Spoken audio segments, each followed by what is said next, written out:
Hello everybody, how's it going? What's going on? What's happening? Muzzafuzza here, and today I'm bringing you some more Call of Duty gameplay commentary. Oh my god, what a surprise! Thought I'd bring you guys some Mirage gameplay today, and speaking of Mirages, this is in the Gobi Desert in China, and if you were stranded out in the desert for days and days and you had no food or water, eventually you would start seeing things that aren't there, and that's what they mean by Mirage when it comes to the title of this map. But also, I just want to talk about illusions in general, because illusions are real, illusions are something that people have to deal with, and I just kind of thought it would be something interesting to bring up, because you don't really hear about this type of stuff on a gaming channel very often. So let's start with illusion. To get back to the desert thing, if you were low on food, low on water, and your body just goes into survival mode and you're out in the desert, you will start hallucinating and seeing things that aren't there. And that's just something really interesting to me, because I studied psychology for a long time. I went to college for it for a little bit, and this is a phenomenon that just happens to happen. And there's other forms of illusion as well. You see schizophrenic people. That's a big form of illusion.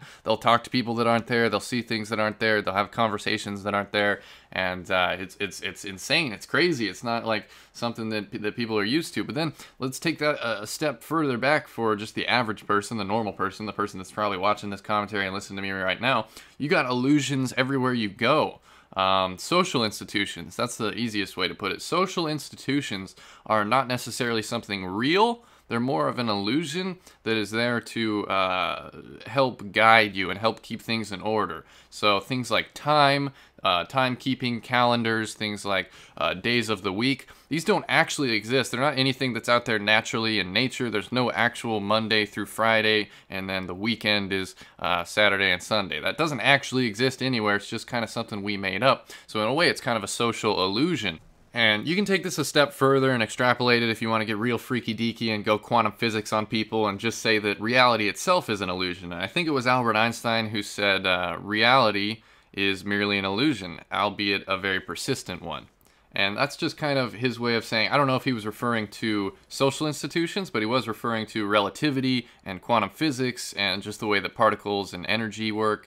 And in my opinion, if you take it the wrong way, that's not a very helpful way to look at reality, because then you're just like, well, if reality is just an illusion, then why try? Why even get up and get out of bed in the morning? Why work and why aspire to do better and why try to be a better person if it's all just an illusion? And that's not the way to look at things. Reality does exist. Your life is real, your family is real, your friends are real, your experiences are real. It's not just some random dream.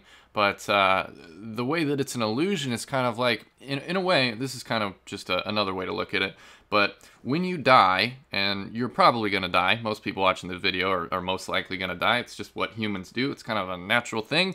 When you die, all of your experiences just become memories for other people. Anybody that you interacted with, you're just going to be a memory unless they're also dead. In that case, it's all just going to go away. And it's all just going to go away eventually. Everybody knows that the sun is going to explode. There's no way that Earth can just last forever. And that kind of puts things in perspective and makes everything ultimately transient and meaningless. But you can still have meaning in your life. You can still have purpose in your life. You can still find things that are fulfilling and satisfying, even with all this illusion around you. And if this is the first time that you've ever heard anything like this, it might be kind of groundbreaking. You might just be like, what are you talking about? None of this is real. I would just recommend do your own research, find out for yourself what's true to you. And if I could just end on a happy note, I think the best way to look at illusion and reality and the way things work is that although people are going to have opinions about you, people are going to have thoughts and feelings about things that differ from the way you look at things, that doesn't make it meaningless, and that doesn't make it just so that you're a helpless, poor little me in the world. It's just that you can understand that people's opinions of you don't really matter at the end of the day, and all that really matters is what you make of your own life. And that's not an illusion. So thank you guys for watching. This has been Muzzafuzza. I hope you guys enjoyed this type of thing, and I will see you guys next time.